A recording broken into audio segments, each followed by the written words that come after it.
여러분 안녕하십니까? 안전하고 편안한 재테크 투어 오마이 주식 진행의 이화영입니다. 자, 오늘 주식시장에 있어서 정말 중요한 소식이 있었죠. 일본은행 BOJ가 기준금리를 0.75% 인상했다는 소식입니다. 무려 30년 만에 최고 수준인 건데요. 그럼 작년 8월에 만들었던 블랙 먼데이의 충격은 지금 우리 시장에서는 크게 보이지는 않고 있습니다. 물론 계속 지켜보기는 해야겠죠. 다만 일정 부분 미리 올린다라는 이야기가 쿠션처럼 작용한 걸까요? 여기에 오늘 오후 3시 30분에는 일본 우에다 총재의 기자회견도 예정되어 있으니까요. 변동성 체크해 보시길 바라겠습니다. 자, 앞으로도 주식시장에서 정말 중요한 이슈들 저희 오마이 주식에서 꼼꼼하게 그 내용들까지 챙겨드리도록 하겠습니다.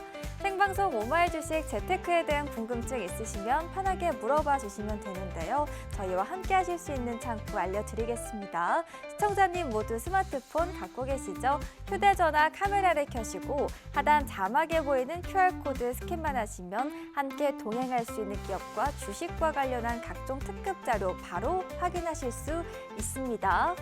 자, 주식 투자자분들의 성공적인 시장 대응을 위해서 저희가 도움이 되고자 알차게 준비했으니까요. 많은 참여 부탁드릴게요. 그럼 오마이 주식 지금 바로 출발합니다.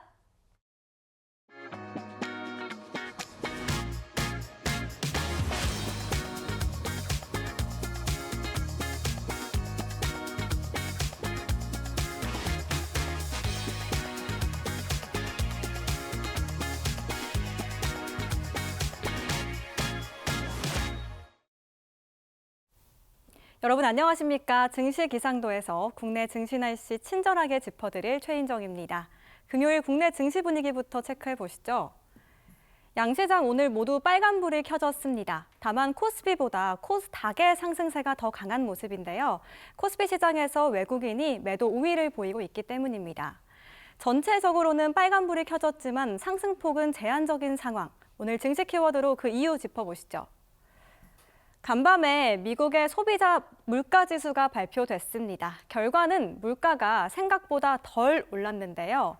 미국의 소비자 물가지수는 1년 전보다 2.7% 상승했습니다. 시장의 예상치였던 3.1%를 크게 밑돈 수치였죠. 특히 식료품이나 기름값처럼 가격 변동이 큰 항목을 뺀 근원 CPI도 2021년 이후 가장 낮은 수준을 기록했습니다. 이렇게 미국의 물가 상승세가 점점 둔화되고 있다는 신호에 시장에서는 금리 인하에 대한 기대감이 불고 있습니다. 그렇다면 왜 시원하게 상승하지는 못했던 걸까요? 또 한 가지의 글로벌 이벤트가 있었죠. 오늘은 일본의 기준금리 결정 D-Day입니다. 방금 전 일본은행이 기준금리를 예상대로 0.75%로 인상했습니다. 시장이 이렇게 일본의 금리 인상에 긴장을 하는 이유 무엇이었을까요? 지난해 7월 말을 돌아보시죠. 일본은행이 금리를 올렸을 때 일본과 한국 그리고 미국 증시까지 크게 흔들렸던 적이 있습니다. 그 이유는 바로 엔캐리 트레이드 청산에 대한 우려 때문이었죠. 엔캐리 트레이드에 대해서 짚어보시죠. 낮은 금리의 일본 금리를 이용해서 돈을 빌리고 고금리 국가에 투자를 하는 건데요.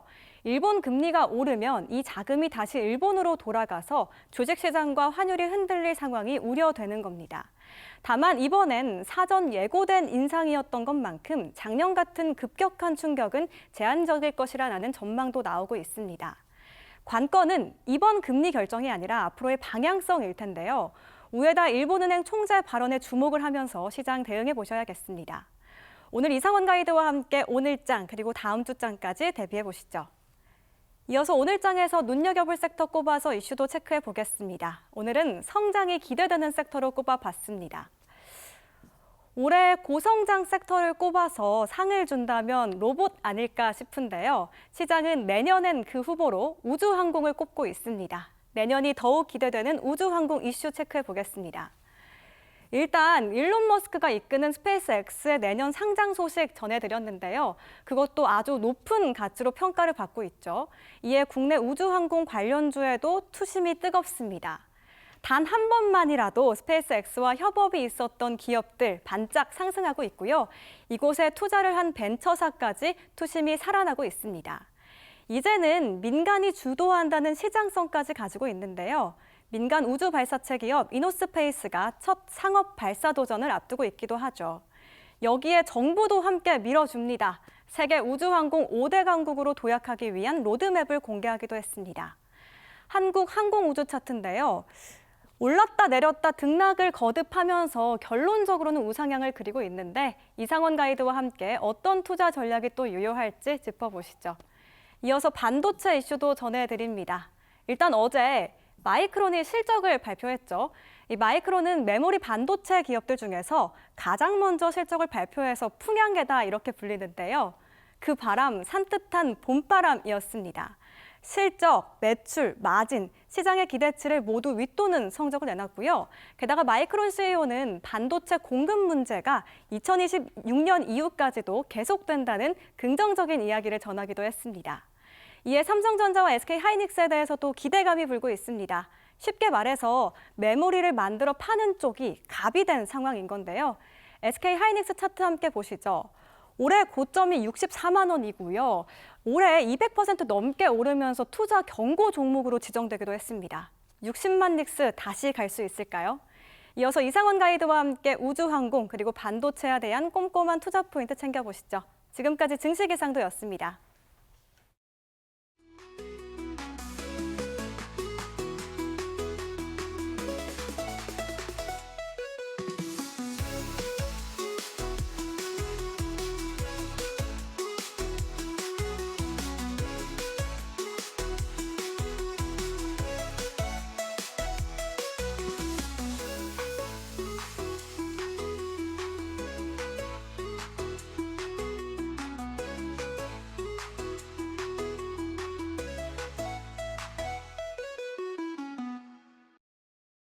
네, 이번 주 시장이 전체적으로 지지부진했습니다. 그래도 오늘은 다행히 상승불 또 이쁘게 켜주고 있는데요. 마이크론의 이 호실적이 뒤늦게 반영이 된 걸지, 그렇다면 어떤 해석이 필요할지 저희와 끝까지 함께 해보시길 바라겠습니다. 저희는 최인정 캐스터와 함께 증시 날씨 짚고 왔고요. 자, 저희 오마이 주식 본격적으로 출발하기 전에 여러분들께 드릴 오늘 시장에서 함께 보시면 좋을 보물지도가 준비되어 있는데요. 오늘의 보물지도 궁금하시죠?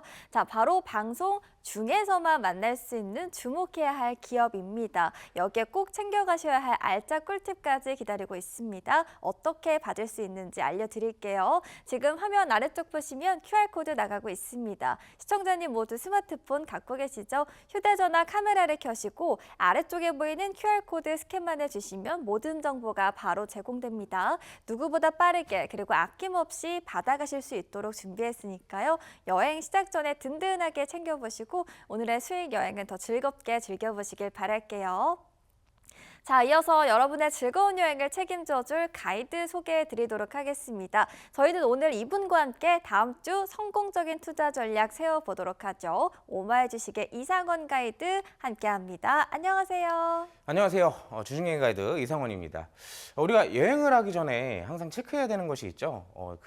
우리가 여행하려는 곳의 날씨, 주식 투자도 마찬가지인 것 같아요. 투자를 하기 전에 지금의 시장의 상황이 어떤지를 좀 알아야 앞으로에 대한 시장 변동성에 따른 대비도 우리가 할 수 있다라고 말을 할 수 있듯이 지금의 시장 우리가 대비를 하지 않았더라면 굉장히 쉽지 않은 투자가 될 것이다 라고 또 설명을 드릴 수 있을 것 같습니다.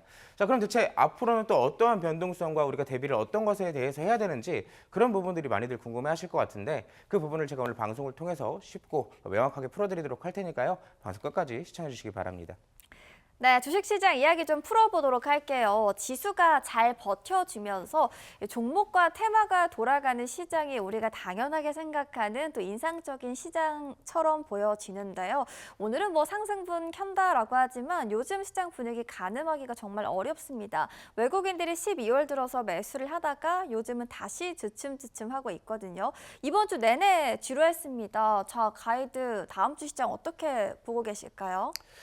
일단 이번 주 시장은 전체적으로 조금 이슈가 많았던 것 같아요. 시장이 기대하던, 그리고 어떻게 보면 이제 시장이 우려하던 것이라고 좀 포인트를 잡아볼 수가 있겠죠. 뭐 매크로적인 부분들도 있고, 실적적인 부분들도 있고, 그리고 뭐 금리에 대한 얘기들도 다양하게 있었는데, 그 중에서 이제 어제 저녁과 오늘 있었던 이벤트, 그리고 앞으로에 대한 이슈들을 한번 살펴보도록 하겠습니다. 첫 번째로는 CPI라는 것에 대해서 간단하게 좀 알아볼 건데, 이 CPI라는 것 자체를 두고 보면 이게 뭘까라고 먼저 많이들 궁금해하실 것 같아요. 쉽게 말하면 우리가 일반적으로 필수적으로 쓰는 상품들이 있죠. 예를 들어 가지고 뭐 핸드폰 통신비나 아니면 뭐 가스, 전기, 우리가 아무리 경기가 어려워도 필수적으로 소비할 수밖에 없는 상품들, 거기에 대한 평균 이 값을 우리가 이제 지표화한 것을 소비자 물가 지표라고 얘기를 하거든요. 말 그대로 소비자에 대한 물가가 올라간다라는 것 자체는 그냥 직관적으로 봤을 때 이게 앞으로 계속 물가가 올라가고 있다라는 얘기예요. 물가가 올라가고 있기 때문에 자연스럽게도 이 중앙은행은 이 물가와의 관계가 있는 금리에 대한 이 정책을 펼칠 필요가 있습니다. 그래서 이 CPI와 금리에 대한 연관성을 우리가 안다면 현재 시장에 대한 변동성도 이제 앞으로 어떻게 흘러갈지 간단하게 유추해 볼 수가 있는데 CPI에 대해서 조금 더 쉽게 비유를 해드리도록 하겠습니다. CPI는요, 흔히 말해서 우리의 몸의 체온이라고 좀 보시면 될 것 같아요. 이 체온이 급격하게 올라가게 된다면 이 중앙은행은 에어컨의 역할을 합니다. 이 중앙은행은 이 에어컨을 금리를 조절을 해요. 이 사람이 몸의 체온이 막 급격하게 올라가네? 그럼 이제 에어컨을 키겠죠.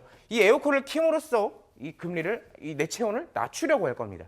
반대로 이 내 몸의 체온인 CPI가 내려가게 된다면 물가가 내려가고 있기 때문에 이 반대로 중앙은행은 에어컨을 꺼서 이 다시 체온을 올리려고 하겠죠. 이 두 가지의 관계는 서로 밀접하게 연관이 있기 때문에 이 CPI가 올라가면 금리에 대한 하락 가능성, CPI가 내려가게 되면 금리에 대한 인상 가능성으로 유추를 해보시면 될 것 같습니다. 자연스럽게 물가가 올라가게 되면 온도도 바뀌게 되고 에어컨을 끄고 킨다. 그래서 이 CPI와 금리는 서로 밀접하게 연관이 있다는 거예요.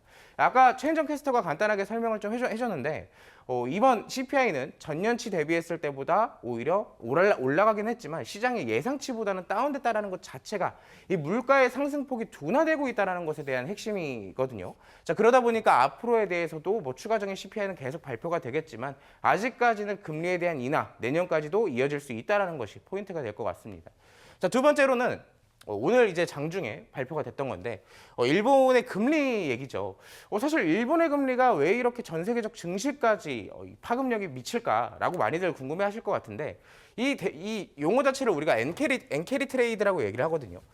자, 일본에서 나오는 돈을 우리가 흔히 표현하자면 이렇게 표현하실 수 있을 것 같아요. 이화영 MC. 네. 투자를 하고 싶은데 돈이 없어요. 그럼 어떻게 할까요? 돈을 빌려오고 싶을 것 같은데요. 그렇죠. 당연스럽게도 돈을 빌려와야겠죠. 네. 근데 사실 우리가 돈을 빌려서 투자하는 건 상대적으로 좀 위험하다라고 얘기를 많이 하잖아요. 근데 여기에 대한 두 가지 위험성이 사실상 내 돈이 아닌 상태에서의 손실을 입을 가능성도 있고 여기에 대해서 추가적으로 이 돈을 갚아야 되면서도 이자까지도 납입을 해야 되잖아요. 자, 그렇기 때문에 부담이 무려 2배 이상이 올라가게 됩니다. 근데 현 시점에서 이 일본에게서 돈을 빌려와서 이 돈으로 투자를 했을 때의 경우 일본은 사실상 전 세계에서 가장 오래 낮은 금리를 유지했던 국가예요. 금리를. 그러다 보니까 제로 금리에 가깝다라고 할 정도로 일본에서 돈을 빌려도 그만큼 갚아주기만 하면 됐습니다. 자, 그러다 보니까 이 전 세계적으로 일본에게서 나오는 돈은 수도꼭지처럼 계속 나온다 이 표현을 했었겠죠. 자, 일본 금리 발표에 따라서 글로벌 주식 매도 이 두 가지 포인트를 조금 이어서 보시면 될 것 같은데 일본에서 그동안 돈을 많이 빌려왔어요. 그래서 전 세계적으로 주식시장에다 그 돈들이 많이 들어갔습니다. 많이 상승도 했죠. 자, 근데 이제 일본은 그 금리를 올릴 것이라고 얘기를 해요. 금리를 올리면 자연스럽게 뭐가 같이 올라요? 대출금리도 함께 오르게 되겠죠. 그럼 자연스럽게 대출금리가 올라가기 때문에 그동안 빌려왔던 돈을 다시 회수를 해서 일본에게 다시 갚아줘야 되는 상황이 오는 거예요. 근데 여기서 이제 중요한 게 나오죠. 이 일본에게서 나온 돈이 외부 자금이 대부분 AI와 기술주에 많이 들어갔다는 거예요.